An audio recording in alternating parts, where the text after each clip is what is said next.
Before painting your newly installed trim, there are some steps you need to take so it looks like a professional did the painting. One of the first things you need to do is fill the nail holes. Many people caulk their nail holes. That's something I don't recommend doing because as it dries and ages, it will shrink and you'll see the holes through your paint. You can use vinyl spackle or putty, wood putty to fill the nail holes. However, you'll have to wait for it to dry and then you'll have to sand after you're finished. This is very time consuming. The easiest and best thing to use is painter's putty or window glazing putty. They are essentially the same, however, painter's putty has less solvents in it than the window glazing. You apply it by pushing in with your finger and wiping it off. You can also use a sanding sponge to smooth it out.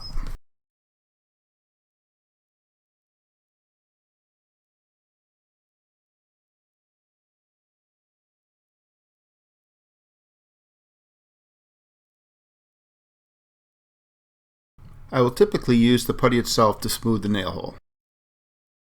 Once I'm done with the nail holes, I'll switch over to caulking. Once I cut the tip the way I want it, I'm ready to start caulking. So, what do you need to caulk? You need to caulk all miter joints, coping joints, butt joints.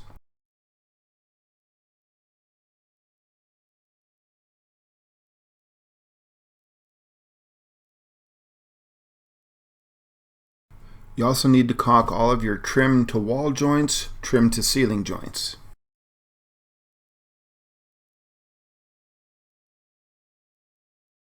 I like to paint all my walls completely first, then install the trim.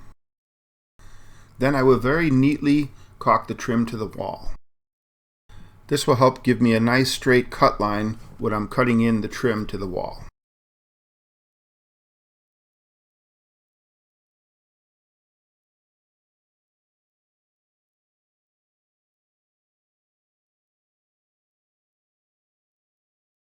You can see here I'm caulking my cope joints.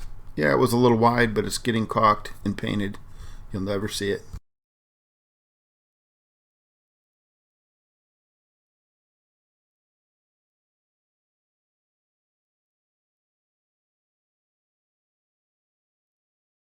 You'll also want to caulk all your wood to wood joints. Casing to wood jamb, door stop to wood jamb. If you have base shoe to the base, you want to caulk all of these joints. Here I'm going to caulk the crown molding to the ceiling and then the crown molding to the wall. Now you'll see here that I did a lot of sanding and wood puttying around this area. I had to join two pieces together here. A lot of times when you add two pieces together, the two pieces aren't the same exact size or they just don't align up right. So I chose to sand everything smooth and fill it so it looks like one piece when I'm done painting. Also make sure you caulk your casing to the wall as well. Here I had a little bit of a gap, so I used masking tape and I'm going to use several coats to fill this in. Now that everything's caulked and all the nail holes are filled, it's time to start painting.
Now there are some days even professional painters have troubles cutting in a smooth line without tape.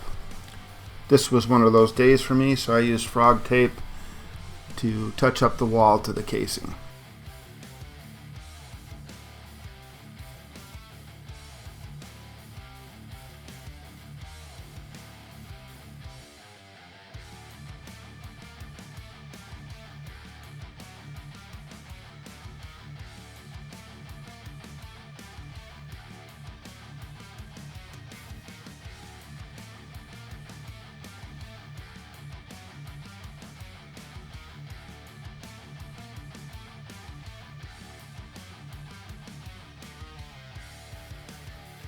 Now I had to do some creative carpentry in these areas. The ceiling, the wall, and the flooring had some plumb and level issues. So it took a little more caulk on this crown molding, and I had to touch up the paint afterwards from the excessive caulking. I don't show it in the video, but I also had to do some creative taping and floating to make the ceiling look a little bit more level.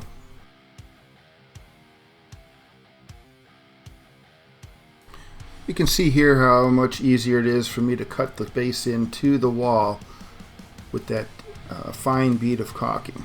I used a brilliant or bright white caulk and an ultra white semi-gloss white paint for the trim. Sometimes I'll brush and roll, or I'll just use the brush only.